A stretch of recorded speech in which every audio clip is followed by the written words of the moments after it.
আমাদের নির্বাচনের কাজ চলছে। আমাদের আমাদের কেন্দ্রভাবে সিদ্ধান্ত হয়েছে একটা ভোটারদের কাছে আমাদের আমির জামাতের নির্দেশ, সংগঠনের নির্দেশ, আমরা প্রত্যেকটি ভোটারের কাছে আমরা 10 বার, কমপক্ষে 10 বার সেখানে যাব। আমরা মানসির বাড়ি বাড়ি যে আমাদের সর্বস্তরে কাজ চলছে। আমরা পুরানো শক্তি হিসেবে আবার মাঠে নেমেছি। এই মাঠে নেমে আমরা সুনিশ্চিত বিজয় পাবো। যেখানে আমরা যাই সেখানে এবার বলছে আমরা সমস্ত দলকে দেখেছি, আমরা এমন চাঁদাবাজ এবং দুর্নীতিবাজ কোন দলকে দিতে চাই না। আমরা নতুন একটা বাংলাদেশকে আমরা উপহার দিতে চাই। ধন্যবাদ জনাব নজরুল ইসলাম ভাইকে। সংগ্রামী উপস্থিতি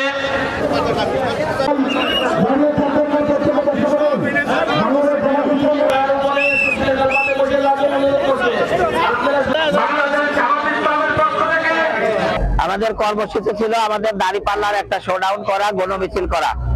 আমরা কুমারখালীর মানুষকে জানাই দিতে চেয়েছি যে দাঁড়িপাল্লা মাঠে আছে এবং আগামী নির্বাচনে কুমারখালীতে ইনশাল্লাহ দাঁড়িপাল্লা বিজয়ী হবে। আজকের মিছিলের গণমানুষের উপস্থিতি এটাই প্রমাণ করে, ব্যাপক উপস্থিতি এটাই প্রমাণ করে। ইনশাল্লাহ এই আসনে দাঁড়িপাল্লা বিপুল ভোটে বিজয়ী হবে ইনশাল্লাহ। কতটুকু আশাবাদী আপনি? আমরা শতভাগ আশাবাদী যে কুষ্টিয়া 4 আসনে জামাত ইসলামী বিপুল ভোটে বিজয়ী হবে ইনশাল্লাহ। জামাত বিজয় হলে কি করবে মানুষের জন্য? জামাত বিজয় হলে আমাদের প্রথম কাজ হবে দেশে ইনসাফ কায়েম করা, সকল মানুষের দোরগোড়ায় ইনসাফ পৌঁছে দেওয়া, বৈষম্যহীন একটি বাংলাদেশ গড়া এবং দুর্নীতি মুক্ত, চাঁদাবাজ মুক্ত একটা দেশ গড়া।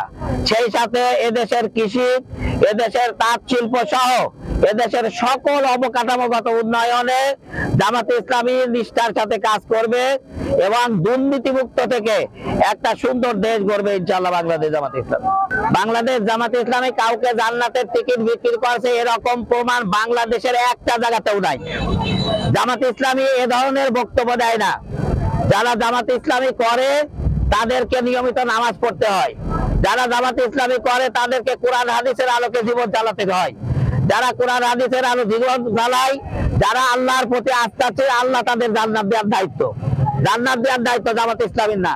তবে জামাতে ইসলামী বাংলাদেশ কোরআন হাদিসের আলোকে একটা রাস্তা দেখায় দেয়, যেই রাস্তায় চললে, যেই কাজগুলো করলে জান্নাত পাওয়া যায়, এরকম কাজের সন্ধান বা এরকম কাজের দিকে জামাতে ইসলামী দেশবাসীকে আনতে চাই। আর যদি আসে জান্নাত দেওয়ার মালিক আল্লাহ, আল্লাহ জান্নাত দেবেন।